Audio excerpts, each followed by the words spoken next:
What's up, guys? Today I wanted to talk about an issue that I've been seeing a lot more recently in some of my coaching that I've been doing that I think I can help you guys out with. It has to do with the plant or the last stride of your run up and the plant position. So whether standstill or running up, where we put our foot. So we're going to go over what should this rear leg be doing, right? How far away should we plant toward the target or away from where the rear leg is? And how far staggered should we plant? Okay? And what are the pros and cons of staggering more or being closer to my rear foot? So what should the rear foot be doing? In my opinion, right, the rear foot has a pretty easy job. It just needs to put itself down, kind of parallel or slightly open towards the back, right? Almost nobody is planting their rear foot closed or internally rotated. So somewhere in this range is good, and you'll see people with different hip, biases will plant more open on the back or more closed on the back. But as long as it's in this range of acceptability, it's fine. The other thing is the heel of your rear foot never needs to touch the ground. And you'll see this, it's very apparent in like crow hops, right? They'll hop, land on this back toe first, and never ever touch the heel of the back foot. Staying on the toe of the rear foot allows much more mobility so that you can on the fly adjust your hip angle, right? And your hip rotation. So I can plant kind of open, like if I X step with my foot pointed away from the target, if I'm on my toe, it's still easier, right, to get my hip in from this extended spot because I can use my ankle to help me. If I have my heel down, right, now I'm stopped.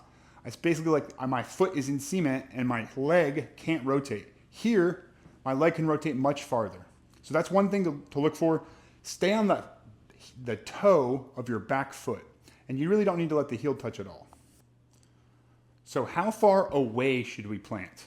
Away from our rear foot, right? So you can feel, even if you're doing a run up or a standstill, right, you can try it in both. A standstill, right, you have no momentum moving forward, right? So you need to plant, right, in a place where you can, while coiled, right, barely touch your heel down. So if you coil and then push your heel to the ground and feel some tension build up in your abs, there, right, that's probably a good distance for a standstill.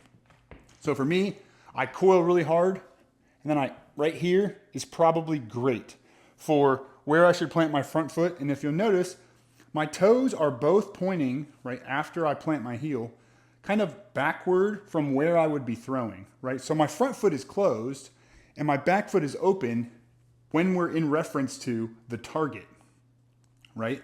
But in reference to me, they're both pointing basically the same direction. So this is one thing I know Slingshot talks about, kind of lining up on an angle, right? And you'll see this in tons of players. It looks like their back foot is open, and then they'll plant and put their heel down, and it looks like their front foot is closed, but really, right, their whole body is just angled away. And then as they come through, right, boom, all of this pressure goes into the side of this foot, and this is a nice closed foot for me to brace on, okay? So, distance away. The distance that you plant away depends entirely on how much momentum you're bringing into the throw. Right? Obviously, leg length has something to do with it, but if I'm in a standstill, I need to plant somewhere that I can get to easily because I don't have the momentum, right, to plant way out here and glide into it, right? I would have to be extending my back leg like this, and then it's way back here, and I have to drag it forward, right? That's not good for power. Whereas if I'm running up, like AB, right, David Wiggins Jr., boom, boom, boom, I have to plant far away because we need to be in balance on the front foot, right? So when I have a ton of momentum going forward, right, this being here is in balance because I have a bunch of momentum keeping me in balance as if there were gravity moving in a different direction, right? So it might look like they're out of balance when they kind of hop off their back foot and slam their front foot out here, knee bent. But in reality, because of momentum, they're in balance on the front foot. And as they extend, right, they end in balance as well. Whereas the less momentum you bring in, right, now to be in balance on my front foot, right, I need to plant closer. So that kind of is one way to figure out the length of your plant and how you can look at your throw and see if you're planting too far or too close, right, is if you're planting too far, right, when you throw, you will end falling backwards. So if you ever see someone throw and then this foot lifts up and basically sits down like this, right, that's because my weight is moving backwards because I've basically over-braced. I've pressed too hard for the amount of momentum I brought in, and I didn't end, right, boom, coming through on top of my front foot. Same thing with too close, right? If I plant too close for the momentum I bring in, or even in a standstill, if I plant here, right, I have nothing to really stop me because as soon as I push, I'm already on top and I'm gonna be going over. So if I plant too close on a run up, boom, boom, boom, boom here, my momentum brings me over the point of balance to where I'm falling forward, right? And this is, most people don't do this, but it's visible because you'll be falling forward after you throw. You'll throw, right, and fall forward and kind of trip and have to catch yourself, or your back leg will whip up. I want to take a quick second to thank you guys. We are cruising to 2,000 subscribers.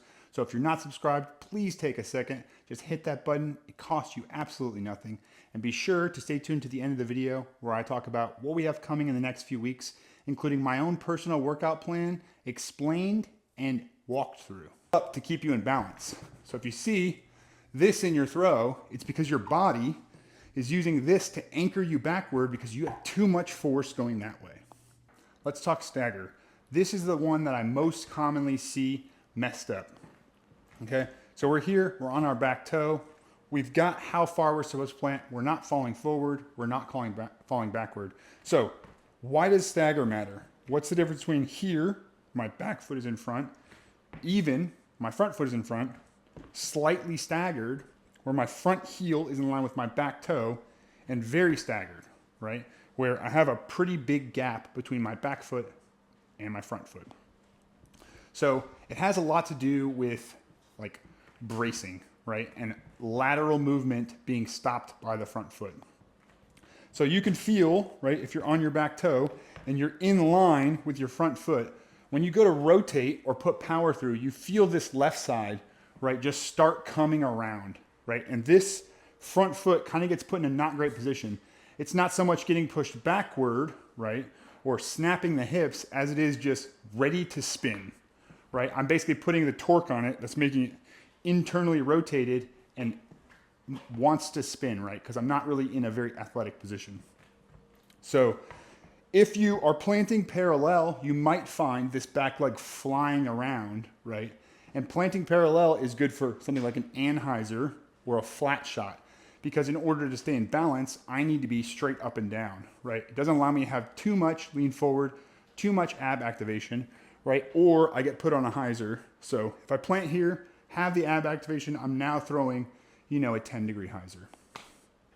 So this one is probably not the best for power, but it's great for annies. It's great for when you need to guarantee a shot goes flat and you don't really care about this back leg coming through at the end. Something like a touch shot through a gap that you want to make sure gets through there flat. So obviously back here is just awful. You're going to fly around. You're not going to have any containment. You're not going to be able to hip snap at all. So obviously don't recommend this one. Slight stagger. This is my personal favorite, and I think it's probably the best for most people. Right, a slight stagger, right, allows you to shift your weight, right, in balance very easily and keep the momentum from your run up while keeping your back leg in a spot, right, where it's slamming into the front and providing a brace that will snap your hips, right? So this keeps the back leg close, keeps the back hip close, keeps everything kind of tight, and allows for a very seamless weight shift, right? And this is where I think the people like do this and it steals a bunch of their power. And that's the big stagger, okay? And you're gonna feel what I'm talking about in a second. So basically, if I run up, right, especially diagonally, if I run up diagonally and I plant way out here, right?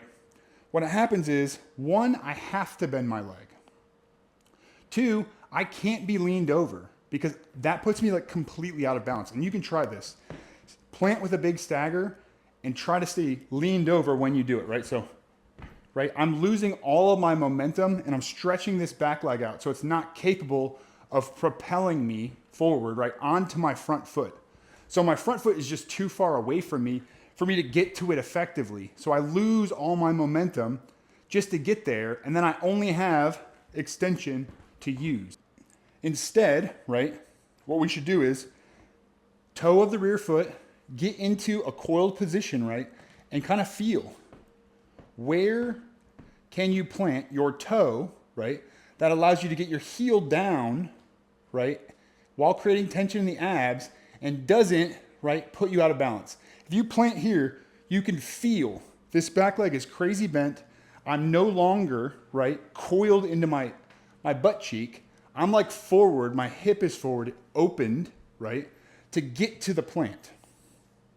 So in this position, in order to actually get my weight to my front, right, I have to jump there, and then just the only power I have is extension. I've lost all the power that I get from backwards momentum into forwards momentum and then extension, right? So if you're planting kind of far away and you see you plant in like this L-shaped leg or this V-shaped leg, you're probably losing power. Try moving your plant a bit closer, right? And starting with your toe, right? Toe and then heel down creates tension, then we go, okay? So that's kind of how to figure out where you should be planting. Get in this position and then feel, where does putting my heel down, right, provide tension, but not take me out of my coil and make me have to kind of jump onto my plant. ABC, DG Spin Doctor shout out, always be coiling, okay? One of the most important parts of planting, right, is giving yourself something to coil against. So when you plant with your toe, you should still be stretching away from your foot. Stretching this part, the upper body and your torso away from your foot while the heel goes down. So you're creating like a wringing out a rag, right, movement where you're torquing everything against each other as the heel goes down, and then we unring the rag all at once, okay? So this is the most important part of planting. So if your plant, right, like planting way far away from yourself, doesn't allow you to coil against it, and you can feel this if you try it. I cannot coil against this plant. I can coil against this plant, right? I can feel, I can create tension in my abs, the wringing the rag effect, okay? That's what you need to look for to make sure you're planting in the right place. I hope that helps some of you guys out. If you're thinking, dang Clint, you're looking a little jacked today. It's because I just got finished filming session 1 of my workout program that I'm gonna be releasing in the next week, which is gonna go over everything that I'm doing right now and that I recommend you to do, right, to bring your fitness level up for disc golf, okay? It's a disc golf specific program, right, focused around basic movements. That's 2 or 3 days a week. I'll be releasing it within the week, and then I'll be releasing 2 videos, right, explaining the entire workout, going over how to do it, what you should be focusing on, and what it helps.